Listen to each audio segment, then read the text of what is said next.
Jangan buka kotak itu, Bapak. Tolong jangan sentuh. Pak Baskoro, dengarkan saya. Ada sesuatu yang buruk di dalamnya. Baskoro Hadiningrat berdiri di ujung meja pualam panjang di ruang dansa utama kediaman megah keluarga Hadiningrat di kawasan Menteng, Jakarta. Sebuah pembuka surat perak mengilap berada di satu tangannya dan seutas pita bludru berada di sela-sela jarinya. Di atas meja di hadapannya terdapat sebuah kotak kado tinggi berwarna putih yang dibungkus dengan kain sutra hijau zamrud menjadi pusat perhatian di pesta ulang tahunnya yang ke-50. Itu adalah hadiah istimewa yang ditempatkan langsung oleh rekan bisnis terdekatnya 1 jam sebelumnya, yang bersikeras agar Baskoro membukanya di depan semua tamu. Selama 1 detik yang panjang, Baskoro tidak bergerak. Di seberang ruangan, di dekat lorong samping yang mengarah ke area dapur, Marni, kepala pelayan rumah tangga, mematung dengan nampan yang masih seimbang di tangannya. "Sari," kata Marni, bergegas mendekati putrinya. Suaranya pelan, ketakutan, dan penuh nada permintaan maaf, bahkan sebelum ia mencapai bagian depan ruangan. "Nak, kesini. Sekarang juga. Sini sama ibu, tolong." Tapi Sari tidak bergerak. "Dia memasukkan sesuatu ke dalamnya," kata Sari. "Aku melihatnya melakukan itu." Di seberang ruang dansa, Kartika Wijaja bangkit perlahan dari kursi di sebelah Baskoro. Ia mengenakan gaun kebaya modern berwarna zamrud, lembut dan elegan dengan anting-anting berlian yang memantulkan cahaya lampu kristal gantung. Sampai detik itu, dia terlihat seperti seorang wanita yang benar-benar menikmati perayaan ulang tahun sahabat karibnya. Wanita yang oleh semua orang disebut sebagai tangan kanan Baskoro. Mitra yang telah membantu membesarkan Hadiningrat Group menjadi kerajaan bisnis seperti sekarang ini. Kini senyumnya menegang di bagian sudut-sudutnya, hanya sedikit, seperti sutra yang tertarik ketika mulai robek. "Maaf," kata Kartika. Sari menunjuk ke arah kotak sutra hijau itu. Ibu masuk ke ruang kado. Ibu mengeluarkan sesuatu dari tas ibu. Ibu menaruhnya di dalam kotak itu sebelum ibu mengikat pitanya kembali. Aku melihat ibu. Aku ada di balik tanaman hias." Gumam kasakusuk menyebar di antara para tamu seperti angin yang bergerak melewati ilalang. Acara ini seharusnya menjadi perayaan ulang tahun yang tenang dan elegan. Hanya 90 tamu, semuanya dipilih dengan cermat. Keluarga, sahabat seumur hidup, mitra bisnis. Tidak ada wartawan, tidak ada orang luar. Hanya kepercayaan dan ulang tahun ke-50 yang diraih melalui kerja keras puluhan tahun. Kartika meletakkan satu tangan di dadanya seolah-olah tuduhan itu sendiri telah memukulnya. Itu ucapan yang sangat mengerikan, katanya suaranya masih lembut tetapi tidak lagi hangat. "Sari, sayang, Tante tidak tahu apa yang kamu pikir kamu lihat. Tapi kamu tidak bisa berlari ke acara perayaan pribadi di depan semua orang ini." Dan menuduh Tante mencoba menyakiti Pak Baskoro. Marni mencapai Sari dan meletakkan kedua tangannya di bahu putrinya. "Pak Baskoro, Ibu Kartika, saya benar-benar minta maaf," kata Marni. Suaranya bergetar. Dia pasti salah paham tentang sesuatu. Dia seharusnya berada di ruang istirahat staf menonton film. "Aku tidak salah paham," kata Sari. Suaranya bergetar. Tetapi dia tidak mundur. "Aku melihatnya. Aku melihat semuanya." Kartika memberikan tawa pendek yang tidak percaya. Dia melihat semuanya, ulangnya, menatap ke sekeliling pada para tamu. Seorang gadis berusia 9 tahun yang bersembunyi di balik tanaman kini tahu lebih banyak daripada orang dewasa yang menyiapkan pesta ulang tahun. "Aku tidak bersembunyi karena nakal," kata Sari. "Aku cuma melihat-lihat kado karena semuanya cantik. Lalu aku melihat ibu masuk. Ibu melihat ke arah pintu dulu, lalu ibu membuka tutup kotak Pak Baskoro. Kemudian ibu menaruh sesuatu di dalamnya dan mengikatnya kembali." Seorang pria di dekat tengah meja mencondongkan tubuh ke arah istrinya dan bergumam, "Anak itu mungkin cuma cari perhatian." Tamu lain, seorang wanita tua dengan kalung mutiara, menggelengkan kepalanya dengan sedih. "Anak-anak memang sering cemburu di acara seperti ini. Ibunya bekerja di sini. Dia pasti ingin menjadi bagian dari perayaan. Mungkin dia melihat film tentang hal semacam ini." Seseorang yang lain berbisik. Dia mengarang cerita. Marni mendengarnya. Bahunya menegang, tetapi dia tetap menundukkan pandangannya. Sari juga mendengarnya. Wajah kecilnya mengeras dengan martabat keras kepala dari seorang anak yang tahu bahwa dia sedang diragukan, tetapi belum belajar untuk menyerah. "Aku tidak mencari perhatian," katanya. "Aku mengatakan yang sebenarnya." Baskoro meletakkan pembuka surat itu perlahan. "Sari," katanya dengan hati-hati, "tatap saya." Anak itu menatapnya. "Apakah kamu yakin kamu tidak melihat salah satu staf yang sedang merapikan hadiah?" Mungkin membetulkan pitanya, seperti yang sering mereka lakukan untuk difoto. Tidak, Bapak. Itu berasal dari tas Ibu Kartika. Tas kecil warna hitam dengan bunga emas di atasnya. Tas itu ada di kursinya sekarang juga. Setiap mata di ruangan itu beralih ke arah kursi di sebelah Baskoro. Tas kepit hitam kecil itu tergeletak di sana persis seperti yang digambarkan Sari. Kartika mengikuti tatapan Baskoro ke arah kursi itu, dan kemudian dengan cepat menatap kembali padanya dengan ekspresi tenang, hampir geli. Ya, Baskoro, itu tasku. Aku membawanya sepanjang malam. Sama seperti setiap wanita di meja ini membawa tasnya. Apakah kita sekarang akan menggeledah tas berdasarkan imajinasi seorang anak kecil? Beberapa tawa canggung mengalir di antara tamu-tamu terdekat. Jenis tawa yang diberikan orang-orang ketika mereka ingin sebuah momen canggung segera berakhir. Sari tidak tertawa. Marni tidak tertawa. Dan di bagian belakang ruangan, di dekat pintu masuk pelayan, Marni bisa merasakan staf pelayan yang lebih tua mengawasinya dengan simpati khusus yang diperuntukkan bagi seseorang yang anaknya baru saja mempermalukan mereka di depan orang-orang penting. Baskoro melirik ke sekeliling meja. 89 hadiah lainnya duduk menumpuk di meja pajangan panjang di sepanjang dinding samping. Kartu, anggur, jam tangan, kancing manset khusus, foto berbingkai, piringan hitam antik yang masih ada di sampulnya. Tidak ada satupun dari barang orang itu yang tampak tidak biasa, dan tidak ada satu orang pun di seluruh ruang dansa yang tampak ketakutan. Sari, kata Baskoro, kini lebih lembut, kado semua orang terlihat baik-baik saja. Tidak ada yang salah dengan meja ini. Apakah kamu yakin itu kotak yang ini? Iya, Bapak. Yang besar warna hijau dengan kain satin putih di dalam pitanya. Bu Marni bilang itu kado spesial Bapak karena Bu Kartika yang membawanya sendiri dan menyuruh semua orang menaruhnya di tengah. Di pintu masuk pelayan, Marni mematung. Sari benar, Kartika bersikeras menempatkan kotak sutra hijau itu di posisi tengah. Dia bahkan telah menyesuaikan sudutnya 2 kali sehingga pitanya menghadap langsung ke kursi Baskoro. Kartika melihat ekspresi Marni dan berbicara dengan cepat. Ya, aku memposisikannya karena aku ingin Baskoro melihatnya pertama kali. Itulah yang dilakukan seorang sahabat ketika dia telah menghabiskan waktu 6 bulan mencari hadiah yang sempurna untuk pria yang sudah memiliki segalanya. Dia memastikan pria itu membukanya pertama kali. Apakah itu sekarang sebuah kejahatan? Dia mengalihkan pandangannya kembali ke Sari. Kelembutannya menghilang. Tapi ini sayang, ini salah, ini menyakitkan.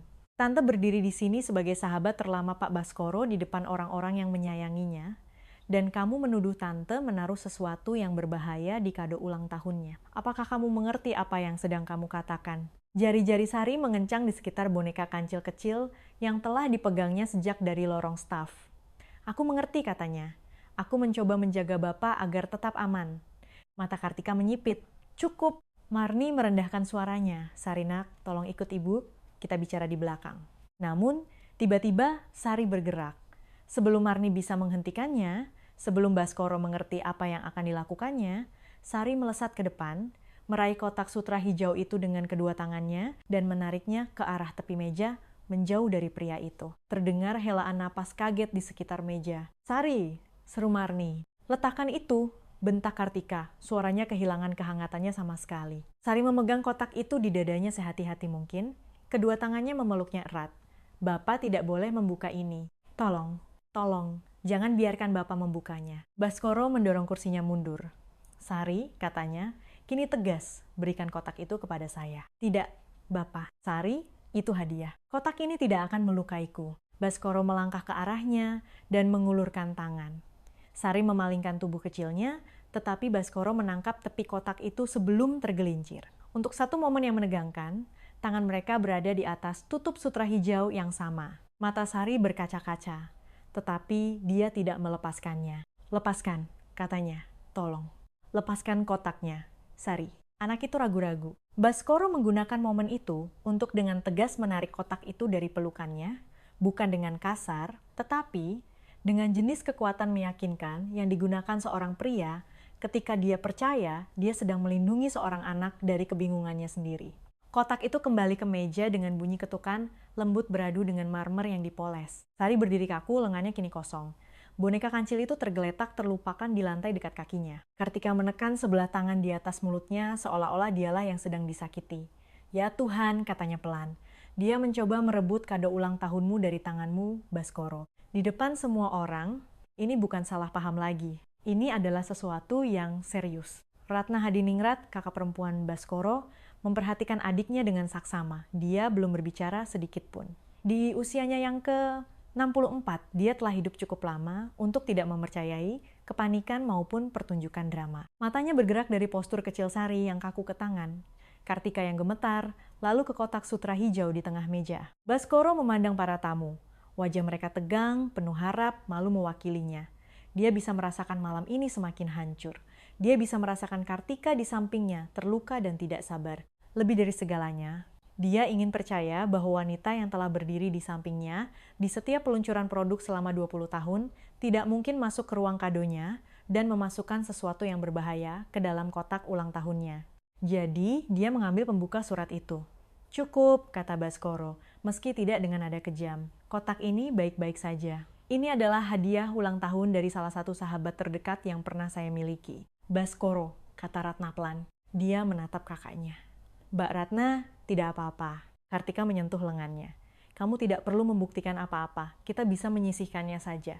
Kita bisa membukanya besok. Aku tidak ingin kamu merasa tertekan. Tetapi, cara Kartika mengatakannya membuatnya terdengar seolah-olah dia sangat membutuhkan pria itu untuk membukanya sekarang juga di depan semua orang sebelum momennya berlalu. Baskoro melirik Sari. Anak itu berdiri dengan bahu kaku, tangan-tangan kecilnya kini terkepal di sisinya. Dia tidak menangis, dia tidak memohon lagi. Dia hanya memperhatikannya dengan kesabaran memilukan dari seseorang yang telah mengatakan semua yang dia tahu bagaimana mengatakannya, dan hanya bisa menunggu untuk melihat apakah itu berarti sesuatu. Tutupnya saja, kata Baskoro. Setelah itu kita bisa berhenti saling menakuti. Dia menyelipkan pembuka surat di bawah pita satin dan menariknya perlahan. Pitanya mengendur. Dia meletakkan pembuka itu dan mengangkat tutupnya dengan hati-hati dengan kedua tangan. Beberapa detik berlalu, lalu 10, lalu 20. Di dalamnya, di atas alas kertas tisu putih yang dilipat, terdapat satu set catur ukiran kayu jati Jepara antik yang sangat indah. Bidak-bidak catur dari gading yang diukir dengan tangan, papan kayu kenari yang pekat, sebuah kartu kecil bertuliskan tangan terselip di samping bidak raja. Tawa gugup menyebar di ruangan itu. Seseorang di dekat belakang bertepuk tangan dan beberapa orang lainnya ikut serta. Lega karena momen aneh itu telah berlalu. Kartika menutup matanya secara dramatis dan menyandarkan satu tangan di sandaran kursi Baskoro. Oh, syukurlah. Dia berbisik cukup keras agar tamu-tamu di ujung meja bisa mendengar. Baskoro, aku ketakutan setengah mati. Dia berbalik sedikit, menekan ujung jarinya ke bibirnya.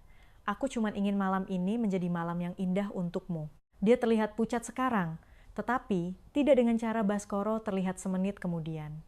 Kelegaan Kartika adalah jenis kelegaan publik yang diatur agar disaksikan oleh seluruh ruangan. Baskoro merogoh ke bawah dan mengambil kartu kecil itu. Saat jari-jarinya menyelinap di bawah papan catur untuk mengangkatnya sedikit, mencari tanda tangan pembuat di bagian bawah seperti yang kadang dilakukan para kolektor. Sengatan tajam dan panas menusuk bantalan ibu jarinya. Dia menarik tangannya dengan cepat. Setetes darah menggenang di kulitnya. Aduh, katanya pelan, hampir malu dengan suara kecil itu. Dia menatap ibu jarinya. Ada tusukan kecil, tidak lebih besar dari tusukan peniti, tapi sudah memerah. Baskoro, kata Kartika. Bukan apa-apa, pasti ada jarum peniti di suatu tempat di bawah pelapisnya. Mereka kadang menggunakannya untuk menahan bludru agar tidak bergeser. Baskoro menekan ibu jarinya ke serbet. Sari sudah bergerak. Ibu, panggilkan dokter. Panggil dokter. Sekarang juga. Marni melangkah maju. Sari, nak. Ibu, tolong. Ratna berdiri. Kursinya terdorong mundur beberapa inci. Ada sesuatu dalam insting kakaknya itu yang telah hidup sejak saat. Kartika meletakkan kotak itu di tengah meja. Baskoro, coba kulihat tanganmu. Dia mengulurkannya. Setengah geli, setengah menuruti. Mbak, ini cuma tertusuk jarum. Ratna melihatnya dengan saksama. Lalu dia melihat set catur itu. Lalu dia menatap Kartika. Apa kamu membungkus ini sendiri? Tentu saja, aku tidak akan mempercayakan kado seperti ini ke toko. Dan pelapis dalamnya memang sudah seperti itu. Dari di penjual antik, Mbak Ratna, apa yang Mbak maksudkan? Ratna tidak menjawab. Matanya tetap tertuju pada ibu jari Baskoro. Kulit di sekitar luka kecil itu mulai memerah dengan cara yang biasanya tidak terjadi pada bekas tusukan jarum dan rasa panas samar menjalar naik ke tangannya. "Baskoro," kata Ratna, "duduklah." Aku tidak apa-apa. Gelombang pertama menghantam beberapa saat kemudian. Rasa kencang yang aneh bergerak naik ke lengan bawahnya. Penglihatannya bergetar di bagian tepi, seolah-olah seseorang telah melambaikan tangan dengan cepat di depan lilin. Dia mengubah posisi duduknya dan menekan tangannya yang lain dengan ringan ke meja. Rasa panas menjalar ke bagian belakang lehernya. Aroma mawar, parfum, lilin, dan sampahnya dingin menekan penciumannya secara bersamaan. Dia menelan ludah, mulutnya menjadi kering. "Baskoro," kata Ratna tajam sekarang. "Aku tidak apa-apa," jawabnya otomatis. Namun kenyataannya tidak. Gelombang mual bergulung di dalam dirinya, tiba-tiba dan tak terbantahkan. Dia mencoba mendorong kursinya ke belakang, tetapi gerakan itu membuat ruangan terasa miring. Wajahnya kehilangan warna. Satu tangan mencengkeram tepi meja. Kartika bergegas ke arahnya dengan teriakan yang begitu keras hingga beberapa tamu tersentak. "Baskoro! Ya Tuhan, Baskoro!" Apa yang terjadi? Dia meraih bahu pria itu. Ratna melangkah di antara mereka berdua begitu cepat hingga Kartika nyaris tersandung. "Jangan sentuh dia," kata Ratna. Suaranya setajam kaca. "Mbak Ratna, dia sahabatku." Menjauh. "Dari adikku." Seorang pria bangkit dengan cepat dari kursi 3 jarak ke bawah. Dr. Aryo Prakoso telah menjadi dokter pribadi Baskoro selama 15 tahun dan dia tidak mendapatkan posisi itu dengan cara ragu-ragu. Semuanya mundur. Beri dia udara. Dia sudah berada di sisi Baskoro. 2 jari ditekan ke pergelangannya. Tangan yang lain memeriksa pupil matanya. "Baskoro, tatap saya. Tatap ke sini. Katakan apa yang kamu rasakan." Tanganku, Baskoro berhasil berucap, "terbakar." Menjalar ke lengan. "Apa yang dia sentuh?" tanya Dr. Aryo tajam, melihat sekeliling. "Ada jarum," kata Ratna, "di bawah pelapis papan catur." "Ibu jarinya tertusuk. Tidak ada yang boleh menyentuh kotak itu," kata Dr. Aryo. Perintah itu membentak di ruangan itu seperti cambuk. Tidak ada yang menyentuh tutupnya. Tidak ada yang menyentuh pelapisnya. Tidak ada yang menyentuh kartu atau bidaknya. Kotak itu tetap di tempatnya persis seperti sekarang. Kartika menutupi wajahnya dengan kedua tangan. Ini mimpi buruk. Ini seharusnya menjadi malam paling membahagiakan dalam hidupnya. Dia menangis sekarang, air mata sungguhan, atau air mata yang meyakinkan. Perbedaannya tidak lagi penting bagi siapapun di keluarga itu. Aku membelikannya set itu. Aku mencarinya selama berbulan-bulan. Ya Tuhan, bagaimana jika penjualnya? "Kartika," kata Ratna, "mundur, sekarang." Kartika menurunkan tangannya perlahan. "Mbak Ratna, aku juga takut." "Mundur." Kartika melangkah mundur. Sari berdiri di samping ibunya sekarang, sangat diam, memperhatikan orang-orang dewasa, akhirnya bergerak dengan urgensi yang coba dia berikan kepada mereka 10 menit yang lalu. Dia tidak terlihat senang. Dia tidak terlihat bangga. Dia terlihat seperti seorang anak yang telah memikul sesuatu yang terlalu berat dan akhirnya diizinkan untuk meletakkan sebagian darinya. Dr. Aryo sudah menelepon. Ambulans dipanggil. Sopir keamanan pribadi Baskoro juga menyiapkan mobil berjaga-jaga jika mereka bisa bergerak lebih cepat. 2 dari tim keamanan yang berjaga di luar mengambil posisi di kedua sisi ujung meja, tidak membiarkan siapapun, keluarga atau tamu, mendekati kotak catur itu. "Aryo, apa ini?" tanya Baskoro melalui gigi yang terkatup. Rasa mual telah menjadi raungan di perutnya. Ibu jarinya terasa seolah-olah dicelupkan ke dalam air mendidih, dan jari-jarinya mulai terasa aneh dan kebas. "Aku belum tahu, tapi kamu hanya kontak sebentar dengan jarumnya. Kita menanganinya lebih awal. Itu sangat menentukan." Aryo menoleh ke Ratna. "Kita pindahkan dia sekarang." Tandu di lorong samping. Denyut nadinya tinggi, tapi stabil. Apapun itu, dosisnya kecil dan masuk melalui luka kecil. Ini adalah skenario terbaik dari situasi ini. "Dan skenario terburuknya?" tanya Ratna pelan. Aryo tidak menjawabnya, yang mana hal itu sudah merupakan jawaban tersendiri. Saat 2 paramedis mendorong Tandu melewati pintu ruang dansa, percakapan di antara para tamu telah runtuh menjadi kesunyian yang terpukul. Seorang anggota dewan yayasan di dekat dinding berbisik kepada istrinya, anak perempuan itu. Istrinya hanya mengangguk pucat. Anak kecil itu sudah tahu. Baskoro dibantu bangkit dari kursinya. Saat Aryo dan petugas keamanan membimbingnya menuju lorong samping, dia memutar kepalanya, mencari-cari di ruangan itu. Dia menemukan Sari. Mata mereka bertemu. Dia tidak mengatakan apa-apa. Dia terlalu sakit untuk berbicara. Tetapi raut wajahnya telah berubah. Tidak lagi menuruti. Tidak lagi meminta maaf. itu adalah sesuatu yang sama sekali lain. Itu adalah raut wajah seorang pria yang baru saja menyadari bahwa seorang anak telah melihat apa yang dia tolak untuk lihat. Kotak sutra hijau itu tetap berada di atas meja di bawah lampu kristal gantung. Bidak-bidak catur gading itu berkilau di bawah cahaya lilin, seolah-olah tidak terjadi apa-apa pada mereka. Pada saat Baskoro Hadiningrat tiba di rumah sakit, perayaan ulang tahun itu telah berubah menjadi sesuatu yang tidak bisa ditutupi secara diam-diam oleh uang berapapun jumlahnya. Ambulans meluncur melewati pintu masuk IGD VIP, lampunya mewarnai pintu kaca dengan warna merah. Ratna tetap berada di samping Baskoro. Satu tangan bertumpu di dekat tandu, memberikan instruksi singkat kepada tim trauma rumah sakit saat mereka bergerak. Satu luka tusuk, ibu jari kanan, kontak dengan zat tidak dikenal melalui jarum yang disembunyikan dalam kado. Gejala dimulai dalam waktu 90 detik. Terbakar, mual, pusing, pasien stabil, sadar, bisa bicara. Dia juga keras kepala, jadi jangan biarkan dia mencoba berjalan. Baskoro, yang sekarang berbaring datar, mencoba mengangkat kepalanya. Aku bisa mendengarmu. Ratna melangkah di samping tandu sebelum orang lain bisa menjawab. Kamu bisa mendengar, kamu tidak boleh bicara, kamu tidak boleh berdebat, kamu tidak boleh berdiri. Itu aturan barunya sampai aku bilang sebaliknya. Dalam keadaan lain, Baskoro mungkin akan tersenyum, tetapi gelombang panas aneh lainnya bergerak melalui lengannya dan dia menutup matanya terhadap lampu-lampu rumah sakit yang terang benderang. Di belakang mereka datang sisa keluarga Hadiningrat dalam kelompok yang tegang dan ketakutan. Adik laki-laki Baskoro, Darmawan, bergegas masuk dengan masih mengenakan jas malamnya. Putra dewasa Baskoro, Tirta, yang baru terbang pagi itu dari London, berjalan di samping pamannya dengan rahang terkatup dan mantel disampirkan di satu lengan. Lalu datanglah Marni dan Sari. Marni memegang tangan Sari erat-erat saat mereka memasuki lobi rumah sakit. Sari berdiri dekat di sisi ibunya, boneka kancil kecilnya terselip di bawah lengannya. Dia tidak ingin datang. Dia sudah mengatakannya 2 kali di dalam mobil. Ibu, mereka tidak menginginkan kita di sana. Keluarganya butuh waktu sendiri. Tetapi Ratna Hadiningrat mendengarnya di bagian belakang area masuk ambulans dan berbalik, wajahnya pucat tetapi suaranya mantap. Putrimu mencoba menyelamatkan adikku malam ini.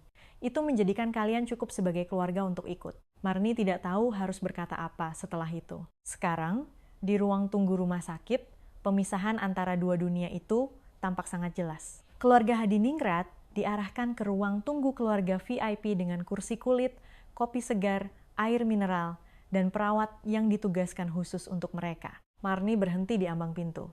Tidak yakin apakah dia diizinkan masuk. Ratna menyadarinya, Ibu Marni, katanya dengan lebih lembut sekarang, silakan masuk. Marni ragu-ragu. Nyonya, kami bisa menunggu di luar. Tidak, Ibu dan Sari tetap di sini di mana saya bisa melihat kalian. Sari naik ke kursi di dekat sudut, kakinya tidak menyentuh lantai. Tirta Hadiningrat duduk di seberangnya, masih memegang ponsel di satu tangan. Dia mengamati Sari sejenak, lalu mencondongkan tubuh ke depan perlahan. Kamu Sari, kan? Sari mengangguk. Aku Tirta, anak Pak Baskoro. Suaranya sedikit bergetar meski dia berusaha terdengar tenang. Kamu yang mencoba menghentikan Bapak membuka kotak itu. Iya, Mas. Tirta menelan ludah. Apa yang kamu lihat? Marni menegang. Mas Tirta, dia sudah mengalami malam yang berat. Saya tahu, kata Tirta cepat. Saya minta maaf. Saya tidak memaksanya. Saya hanya ingin mengerti. Sari menatap ke arah bonekanya. Aku melihat Tante Kartika di ruang kado. Dia memegang tabung kaca kecil di tangannya. Dia membuka sekrup kotak di bagian bawah. Bagian bawahnya bisa digeser. Apa Mas tahu? Dan dia memasukkan tabung itu di bawah kainnya. Lalu dia merakitnya kembali. Ruangan itu hening. Darmawan berdiri di dekat jendela dengan lengan bersedekap. Apa ada yang menelepon polisi? Ratna menjawab tanpa mengalihkan pandangannya dari lorong. Kepala Keamanan Baskoro, Hendro Lubis, sudah berada di rumah. Aryo memerintahkan agar kotak itu tidak disentuh. Pelapisnya, bidaknya, pipitanya, semuanya diamankan. Hendro sedang menyalin rekaman kamera ruang kado. Mata Darmawan menyipit. Bagus, karena kalau keadaannya memang seperti yang terlihat, ini bukan masalah keluarga lagi. Marni mendengar kata-kata itu dan merasakan tangan Sari mengencang menggenggam tangannya. Di dalam ruang pemeriksaan, para perawat bekerja dengan cepat. Baskoro disambungkan ke monitor. Darah diambil untuk tes toksikologi. Infus dipasang dan tetesan lambat karbon aktif disiapkan kalau itu bisa menyerap apapun yang telah mencapai aliran darahnya. Aryo mengamati setiap pembacaan angka dengan ketenangan fokus dari seorang pria yang telah merawat Baskoro selama 15 tahun dan belum pernah melihatnya di ranjang jenis ini. Setelah beberapa waktu, pernapasan Baskoro menjadi stabil. Rasa panas aneh di lengannya perlahan memudar menjadi rasa sakit yang tumpul dan melelahkan. Kemerahan di sekitar luka tusuk tidak menyebar lebih jauh, yang secara diam-diam dianggap Aryo sebagai tanda paling menggembirakan malam itu. Aryo mencondongkan tubuh ke arahnya. "Kamu stabil." Baskoro membuka matanya. Itu terdengar seperti versi sopan dari vonis yang buruk. "Memang. Tapi kamu sangat beruntung." "Seberapa beruntung?" Aryo terdiam sejenak. "Kalau jarum itu menusuk pembuluh darah dan bukan bantalan ibu jarimu, atau kalau kamu menekannya lebih keras, atau memegangnya lebih lama, kita mungkin sedang melakukan percakapan yang berbeda di ruang ICU. Seperti yang terjadi sekarang, dosis yang masuk ke aliran darahmu kecil. Tubuhmu akan memprosesnya. Kamu akan merasa sangat tidak enak badan besok. Kamu akan merasa sangat rapuh selama seminggu. Tapi kamu masih hidup untuk merasakan keduanya." Baskoro menoleh ke langit-langit. Suara Sari kembali terngiang. "Jangan buka kotak itu." Dia melihat lengan kecil gadis itu memeluk kotak sutra hijau itu. Dia melihat dirinya merebutnya dari anak itu. Kenangan itu menghantam lebih keras daripada rasa sakit di lengannya. Seorang perawat melangkah masuk. "Keluarga Bapak sedang menunggu. Kakak perempuan Bapak mengancam akan merombak manajemen rumah sakit ini jika dia tidak segera menemui Bapak." Aryo menghela napas, itu memang gayanya. Beberapa menit kemudian, Baskoro dipindahkan ke kamar perawatan VIP pribadi. Lampunya lebih redup di sana. Jendelanya menghadap ke arah kota di mana lalu lintas bergerak dalam aliran tipis berwarna merah dan putih. Baskoro berbaring di sangga bantal, selang infus direkatkan ke tangannya, jas malamnya hilang, kerah kemejanya terbuka. Ratna masuk lebih dulu. Untuk sejenak, dia bukanlah ibu negara berwajah baja dari keluarga Hadiningrat. Dia hanyalah seorang kakak perempuan yang melihat adiknya terbaring di ranjang rumah sakit. "Kamu membuatku takut," katanya. "Maafkan aku. Aku belum tertarik dengan permintaan maaf." Mulutnya menegang, hampir tersenyum, lalu memudar. Dia duduk di sampingnya dan menyentuh tangannya dengan hati-hati, menghindari ibu jari yang diperban. "Kenapa kamu membukanya, Baskoro?" Pria itu memalingkan muka. "Karena aku ingin percaya bahwa Sari salah." Ratna tidak segera menjawab. Lalu dia berkata, "Menginginkan seorang anak untuk salah paham itu tidak sama dengan membuktikan bahwa dia memang salah." "Aku tahu." "Benarkah?"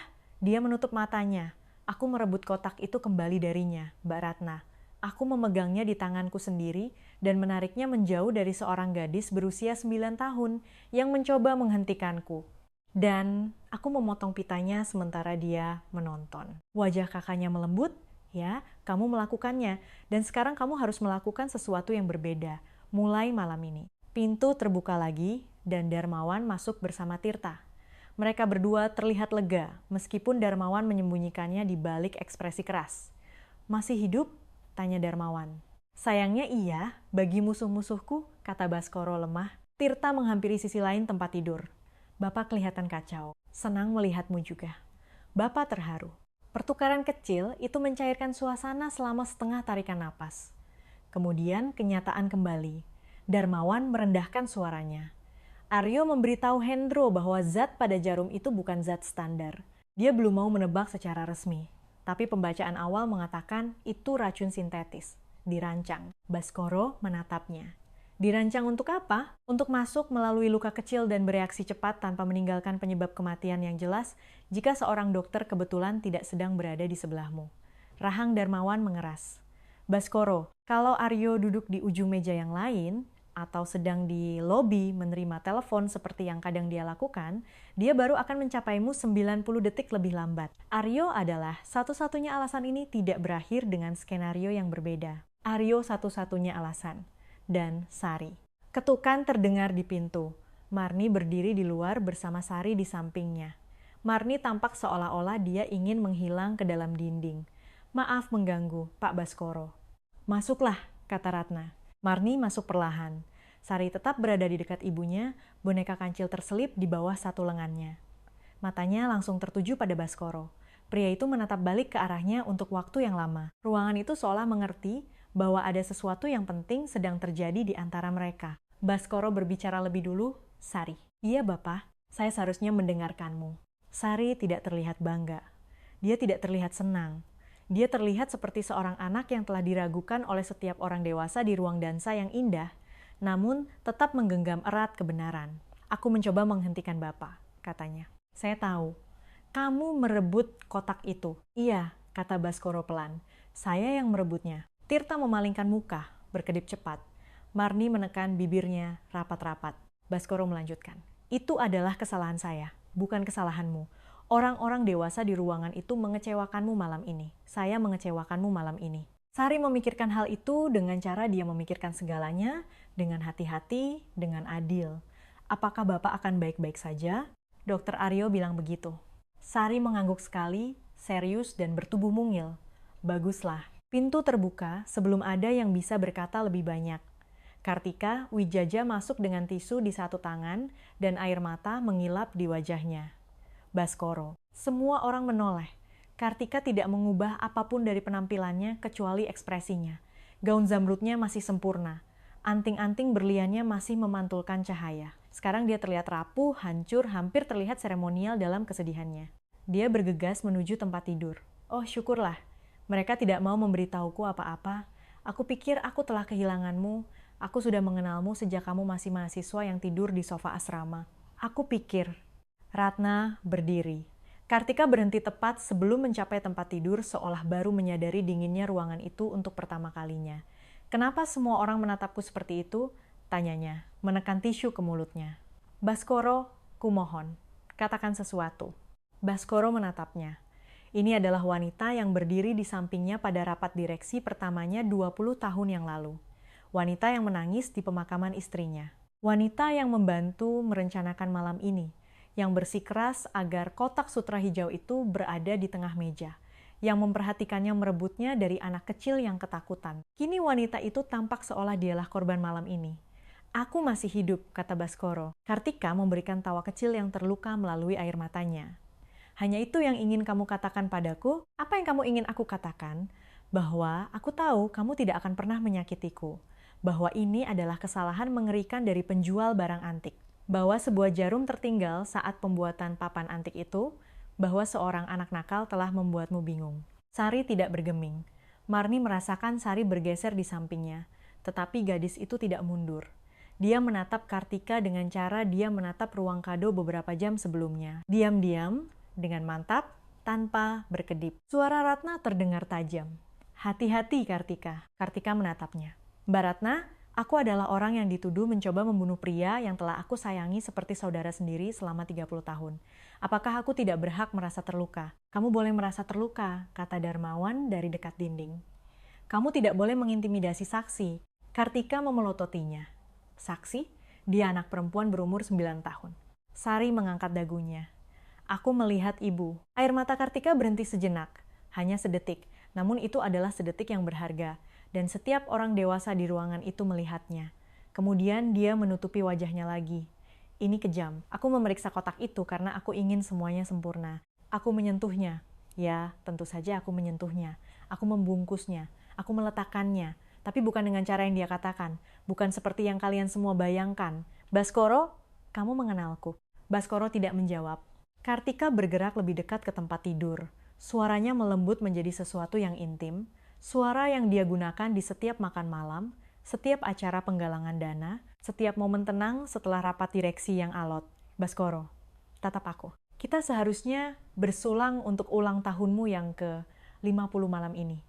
Kita seharusnya tertawa saat ini. Tolong jangan biarkan ketakutan menghancurkan 30 tahun persahabatan kita. Baskoro menatap kakak perempuannya, lalu pada Marni, lalu pada Sari.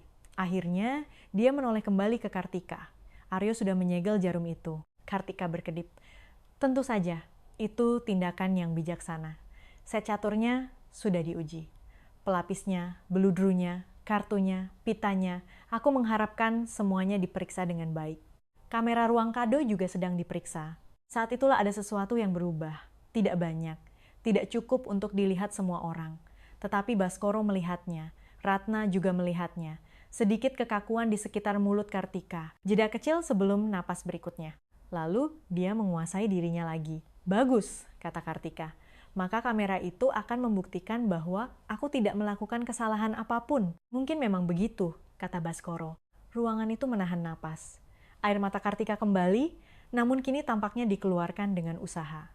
Aku tidak bisa menerima ini, bisiknya. Aku datang ke sini karena aku peduli padamu. Dan aku diperlakukan seperti penjahat di kamar rumah sakitmu, sementara seorang anak kecil menatapku seolah-olah aku monster. Tidak ada yang memanggilmu begitu, kata Darmawan. Kalian tidak perlu mengucapkannya. Dia berbalik ke arah pintu, lalu berhenti dan menoleh kembali pada Baskoro dengan bermartabat dan cantik di bawah lampu rumah sakit. Ketika kamu siap mengingat siapa yang telah berdiri di sampingmu selama separuh hidupmu, telepon aku. Dia pergi sebelum ada yang bisa menjawab. Selama beberapa detik, tidak ada yang berbicara. Lalu, Sari berkata dengan sangat pelan, dia kelihatan takut waktu Bapak bilang tentang kamera. Baskoro menatapnya. Marni menyentuh bahu Sari. Nak, tidak, kata Baskoro. Biarkan dia bicara. Sari menatap mata Baskoro. Dia tidak kelihatan takut waktu Bapak sakit. Dia kelihatan takut waktu Bapak bilang tentang kamera. Ratna perlahan duduk kembali. Aryo kembali saat itu memegang tablet. Dia melihat ke sekeliling ruangan, merasakan adanya pergeseran atmosfer. Apakah aku melewatkan sesuatu? Tatapan Baskoro tetap tertuju pada pintu yang telah ditutup Kartika di belakangnya. Tidak, katanya. Aku rasa kita baru saja memulai. Malam itu, saat rumah sakit memasuki jam-jam yang lebih tenang, dan mesin-mesin di samping tempat tidur Baskoro menjaga ritme yang stabil, keluarga Hadiningrat tetap berada di dekatnya. Marni dan Sari diberikan sebuah kamar kecil di dekat situ untuk beristirahat. Meskipun Marni duduk terjaga untuk waktu yang lama, satu tangan di punggung putrinya, menatap dinding. Baskoro juga tidak banyak tidur. Jarum itu telah membawanya ke rumah sakit. Peringatan Sari telah mengikutinya ke sana. Namun wajah Kartika, saat ia menyebutkan kamera, adalah yang paling melekat dalam ingatannya. Menjelang fajar, ia mengetahui 3 hal dengan kejelasan yang membuat ibu jari yang diperban di tangannya berdenyut lebih keras. Seseorang telah menyembunyikan jarum beracun di dalam hadiah ulang tahunnya. Seorang anak telah melihat hal itu terjadi. Dan wanita yang ia percayai selama 30 tahun jauh lebih takut pada kamera daripada kehilangan dirinya.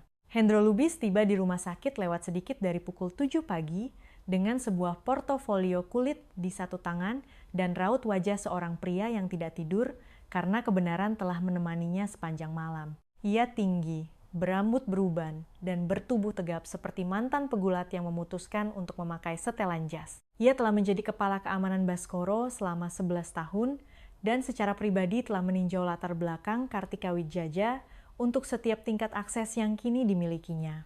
Baskoro melihat raut wajahnya dan mengerti bahwa sebagian dari malam tanpa tidur Hendro dihabiskan untuk meninjau kembali keputusannya sendiri.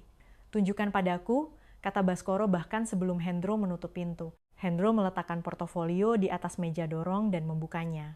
Beberapa cetakan foto terletak di dalamnya, disusun secara berurutan. Bapak perlu memahami sesuatu sebelum melihat ini, kata Hendro pelan. Rekamannya jelas. Dan ini tidak menguntungkan bagi Ibu Kartika. Baskoro mengulurkan tangannya. Hendro, dia menaruh jarum beracun di kado ulang tahunku. Aku sudah melewati batas soal menguntungkan atau tidak. Hendro menggeser foto pertama, melintasi meja. Kartika memasuki ruang kado sendirian pada pukul 19.15, tas kepitnya terselip di bawah satu tangan, kotak sutra hijaunya dipegang hati-hati dengan kedua tangan. Posturnya santai, senyumnya hilang, wajah seorang wanita yang sendirian di sebuah ruangan yang tidak ia ketahui sedang diawasi. Foto kedua mengubah segalanya. Kartika telah meletakkan kotak itu di meja samping. Dasar kotak itu dimiringkan, bagian bawah palsunya tergeser sebagian. Di tangan kanannya, ia memegang sebuah botol kaca kecil dengan tutup yang halus. Di tangan kirinya, sepasang pinset mencengkeram jarum perak yang ramping. Gerakan itu adalah gerakan lambat dan tepat dari seorang wanita yang telah melatih ini, mungkin berkali-kali. Foto ketiga menunjukkan jarum sedang diselipkan ke bagian bawah pelapis peludru. Foto keempat menunjukkan ia mencelupkan ujung jarum ke dalam botol kecil itu, hanya sekali. Foto kelima menunjukkan ia menggeser bagian bawah palsu itu kembali ke tempatnya, memposisikan kembali bidak catur, dan menyikat sutra hijau itu dengan telapak tangannya. Foto keenam menunjukkan Sari setengah bersembunyi di balik pot palem tinggi di dekat pintu. Wajah kecil anak itu menoleh ke arah Kartika.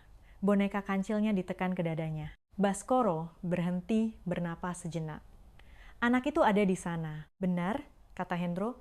tepat di mana dia bilang dia berada. Gambar berikutnya menunjukkan pria tak dikenal di pintu servis samping ruang kado. Ia mengenakan jaket catering hitam, tetapi wajahnya tidak cocok dengan staf catering yang disewa Marni. Ia lebih tua dari para pelayan yang lain, dengan janggut yang dicukur rapi di garis rahang dan mata yang tampak terbiasa mengawasi pintu keluar.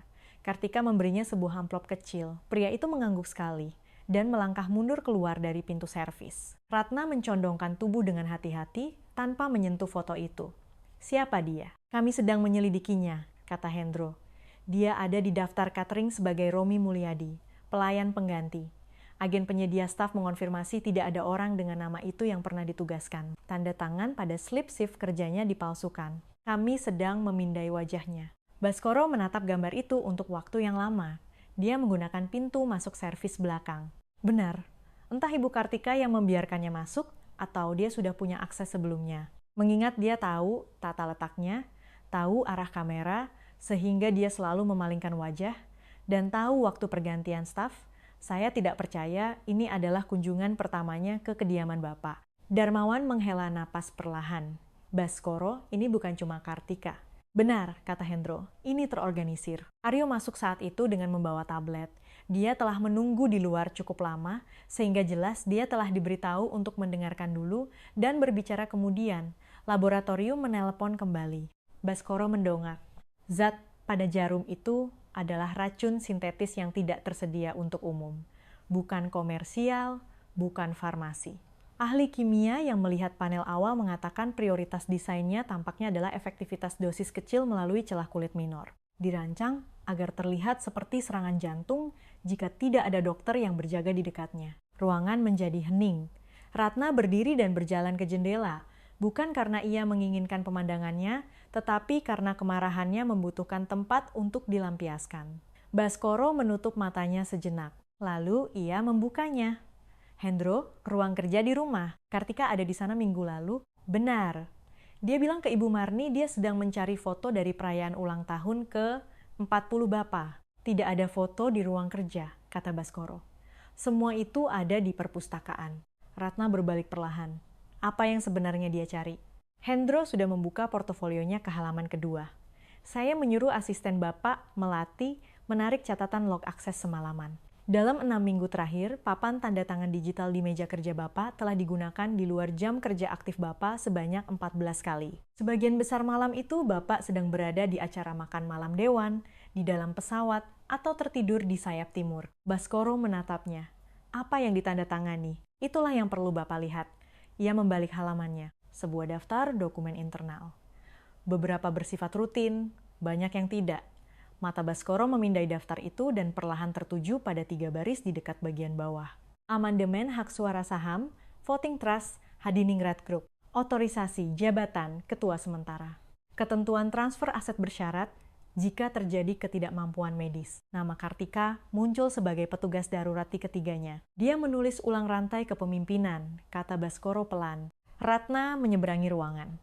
Apa artinya itu? Artinya, kalau aku dinyatakan tidak mampu secara medis, bahkan untuk waktu yang singkat, Kartika akan melangkah masuk mengambil kendali sementara atas hak suara saham, posisi ketua, dan rekening aset. Cukup lama untuk memindahkan saham. Cukup lama untuk mengesahkan penjualan. Kepada siapa? Tanya Darmawan. Baskoro tidak perlu berpikir lama. Pembeli yang sama yang telah dia dorong kepadaku selama 2 tahun ini, yang selalu kutolak setiap saat. Perusahaan yang perwakilannya terus dia bawa ke acara makan malam yang dia atur. Hendro mengangguk pelan. Kami memeriksa catatan penerbangan pagi ini. 3 dari perwakilan tersebut terbang ke Jakarta minggu ini. Tidak ada satupun dari mereka yang masih di sini. Mereka pergi kemarin sore. Suara Tirta merendah. Sebelum pesta, konfirmasi Hendro. Baskoro bersandar ke bantal. Untuk waktu yang lama, ia tidak berkata apa-apa. Ibu jari yang diperbandi tangannya berdenyut dengan ritme pelan dan mendesak yang terasa seperti jam yang menghitung mundur sesuatu yang belum bisa ia sebutkan namanya. Mereka menunggu berita itu, katanya akhirnya. Mereka berencana terbang kembali ke sini saat berita obituariku dimuat. Suara Ratna mengeras, dan Kartika akan menandatangani kesepakatan itu sebagai ketua sementara saat jenazahmu masih hangat. Benar, Darmawan mengusap wajahnya. 30 tahun. 30 tahun dia berdiri di sebelahmu. Dia berdiri di sebelah uangku, kata Baskoro. Dia berdiri di sebelah aksesku. Persahabatan kami hanyalah jalannya. Itu tidak pernah menjadi tujuannya. Seorang perawat mengetuk dan masuk sebentar, memeriksa infusnya, dan pergi tanpa komentar. Rumah sakit memiliki cara untuk terus berjalan, bahkan saat terjadi gempa bumi. Hendro, kata Baskoro. Di mana dia sekarang? Di apartemen mewahnya. Dia tiba di rumah sekitar pukul 4 pagi ini. Dia belum keluar, tapi dia sudah menelepon 3 kali. Satu ke pengacaranya, satu ke bankir swasta di Singapura, satu ke nomor yang masih kami lacak. Dia sedang bersiap untuk kabur. Ya, Baskoro menatap kakak perempuannya. Mbak Ratna, aku harus pulang. Kamu tidak akan meninggalkan rumah sakit ini. Aku tidak meninggalkan tempat tidur ini. Aku meninggalkan rumah sakit. Aku ingin berada di ruang kerjaku sendiri saat dia dibawa masuk. Aku ingin dia melihat ruangan tempat dia menyalin tanda tanganku. Aku ingin ini berakhir di tempat semuanya dimulai. Ratna menatapnya. Ada tarikan napas panjang dan lambat. Lalu ia mengangguk sekali. Aryo menghela napas. Aku sudah tahu ini akan terjadi. 6 jam. Setelah itu, aku ingin dia kembali ke sini untuk observasi. 6 jam, Baskoro setuju. Menjelang siang, Baskoro sudah tiba di rumah. Bukan rumah dari malam sebelumnya. Rumah semalam telah menjadi latar belakang sebuah pengkhianatan. Ini adalah sesuatu yang lain. Para staf berdiri diam, di aula masuk saat ia didorong masuk dengan kursi roda, dan satu persatu mereka mengangguk padanya. Bukan dengan rasa kasihan, tetapi dengan semacam rasa hormat yang mendalam. Mereka telah mendengar. Mereka semua telah mendengar. Nama Sari telah menyebar melalui area staf sebelum matahari terbit, dan pada saat Baskoro pulang, setiap pria dan wanita yang bekerja di bawah atap itu mengerti bahwa seorang anak berusia 9 tahun telah melakukan apa yang gagal dilakukan oleh tak satu pun dari mereka. Marni berdiri di dekat koridor menuju sayap staf bersama Sari di sampingnya. Baskoro melihat mereka dan meminta perawat menghentikan kursi roda. Marni, katanya, saya ingin Anda dan putri Anda ada di ruang kerja bersama saya ketika ini selesai, jika Anda bersedia. Marni tampak terkejut. Bapak, dia masih anak-anak. Bapak tidak perlu. Saya ingin dia melihat bahwa orang dewasa bisa melakukan hal yang benar ketika seorang anak mengatakan yang sebenarnya, kata Baskoro. Saya ingin dia tahu bahwa tidak selamanya keadaan seperti malam tadi. Mata Marni berkaca-kaca, tetapi dia mengangguk. Baik, Bapak. Menjelang pukul 2 siang, tim Hendro telah menemukan pria dari ruang kado tersebut. Romi Mulyadi bukanlah namanya. Nama aslinya adalah Victor Siregar, dan ia memiliki sejarah panjang dan sunyi dalam pekerjaan kontrak bagi orang-orang yang membayar dengan uang tunai dan membeli keheningan. Ia ditangkap di sebuah lapangan, terbang swasta kecil di luar kota saat mencoba naik ke penerbangan sewaan menggunakan nama ketiga. Di dalam tasnya terdapat 2 paspor, uang tunai senilai 14.000 dalam berbagai mata uang, dan sebuah kotak kulit kecil berisi 3 botol kaca racun yang sama, seperti yang dijelaskan Aryo. 3 botol lagi. Baskoro menatap foto kotak itu untuk waktu yang lama. Dia punya daftar target. Hendro mengangguk. Kami berasumsi begitu. Victor belum mengucapkan sepatah kata pun. Tapi daftar itu ada di kepalanya. Dan dia sekarang berada di sebuah ruangan bersama orang-orang yang pekerjaannya adalah mengeluarkan daftar dari dalam kepala. Secara sah dan dengan sabar. Mobil Baskoro meluncur memasuki jalan masuk gedung penthouse, Kartika Wijaya 40 menit kemudian. 2 kendaraan tanpa tanda mengikuti pada jarak yang sopan. Hendro berkendara di sampingnya. Ratna menolak untuk tinggal di rumah. Aryo juga ikut, karena ia telah berhenti berpura-pura memiliki kendali atas apa yang dilakukan Baskoro. Dan karena ia ingin berada di sana kalau-kalau hari itu masih memiliki kejutan lain. Kartika sudah berada di lobi saat mereka tiba. Ia berdiri di dekat lift dengan mantel warna krem lembut, sebuah tas bepergian kecil di kakinya, anting-anting berlian yang sama dari pesta semalam masih menggantung di telinganya. Ia juga tidak tidur. Riasannya sempurna, tetapi matanya mengkhianatinya. Ia melihat Baskoro melalui pintu kaca dan bahunya turun setengah inci. Bukan karena menyerah, melainkan karena memperhitungkan ulang rencananya. Baskoro melangkah masuk melalui pintu kaca dengan bantuan tongkatnya. Tangannya yang diperban tetap berada di dalam saku mantelnya. Baskoro, katanya lembut, kamu tidak seharusnya memaksakan diri berdiri. Aku tidak akan berdiri lama. Aku datang untuk mengatakan satu hal. Mulut Kartika terangkat membentuk senyum kecil terlatih yang telah ia kenakan di setiap acara amal selama 30 tahun. Kalau begitu, katakanlah, aku mempercayaimu, kata Baskoro. Aku kesini bukan untuk bertanya mengapa. Aku tidak peduli lagi alasannya. Orang sepertimu selalu punya alasan. Dan alasannya selalu lebih kerdil daripada orang-orang yang kau injak untuk sampai ke sana. Aku kesini untuk memberitahumu bahwa set catur itu sudah disita sebagai bukti. Jarumnya jadi barang bukti. Rekaman kameranya jadi barang bukti. Papan tanda tangan digitalnya jadi barang bukti. Amandemen hak suara saham dibatalkan siang ini. Victor Siregar ditangkap jam 12 siang. Dia punya 3 botol racun lagi di dalam tasnya. Kartika tidak berkedip. Baskoro mengagumi hal itu dengan cara yang tidak ia banggakan.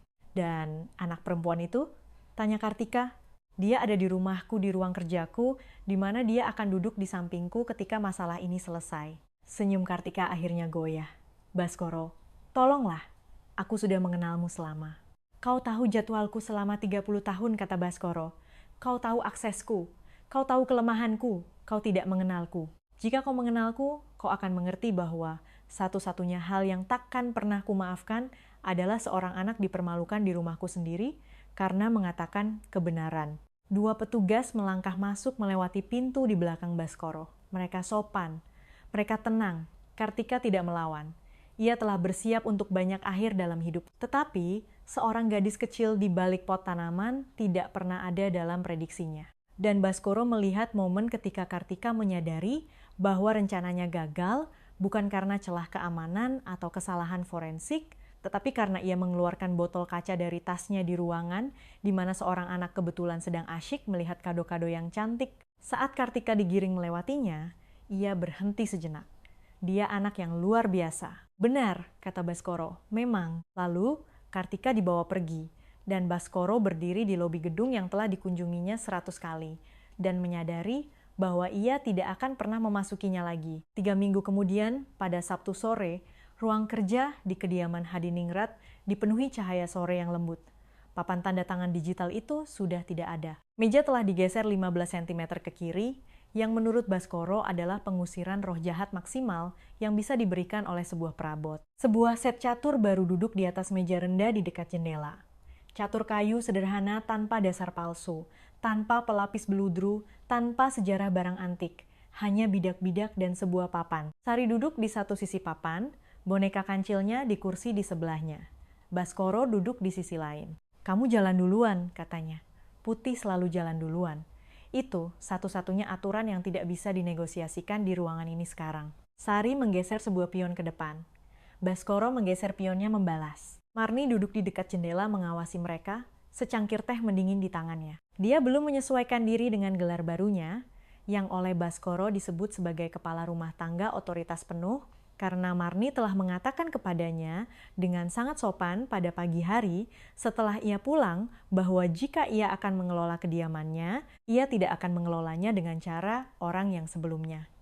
Baskoro tertawa untuk pertama kalinya dalam 3 minggu saat mendengarnya. Di dalam sebuah kotak kayu kecil di meja terdapat dokumen untuk dana perwalian atas nama Sari, pendidikan sampai sekolah pascasarjana.